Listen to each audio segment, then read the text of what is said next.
single leg hack squat. So at our gym, we don't have a hack squat machine. So we're gonna use the wall to set up into that hack squat position.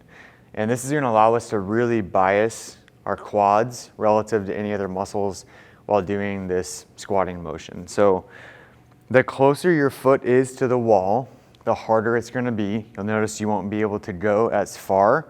Your heel is gonna wanna pop up, and you're gonna feel a lot more tension into your quad and into the front of the knee.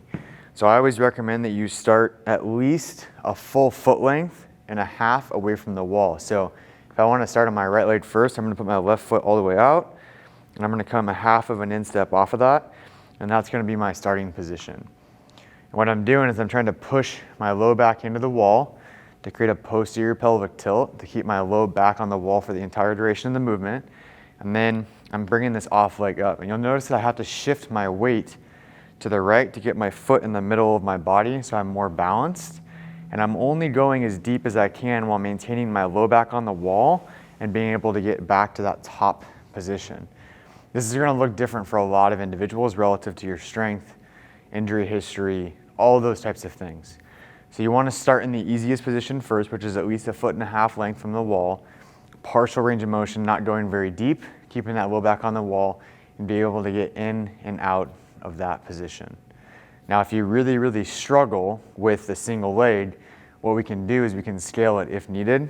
So the intro videos are all single leg, but how I would scale it is by biasing one leg back. So we've done a hack squat on the wall before to where I'm literally holding a weight in front of me. Maybe I'm not holding a weight, but my low back is on the wall and I'm coming down as deep as I can, and then I'm coming back out of that. I can hold a dumbbell to make it harder. I can scoot my feet closer to the wall to make it harder. And then we've even done it with a foam roller under your hips to be able to slide up and down the wall a little bit easier. So if we're trying to progress to a single leg, what I can do, if I want to bias my right leg, I can stagger my right leg back in my stance and then shift my weight a little bit to the right, go back into that pelvic tilt or tucking my low back into the wall.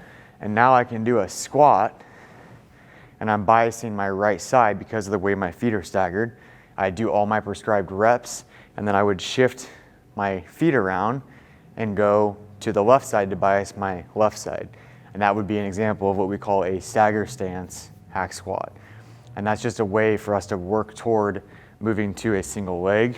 And then what you would do to progress further is you would go from a slight stagger stance to like a heel tap, and then you would go to a single leg. And again, the single leg would be with your foot further away from the wall.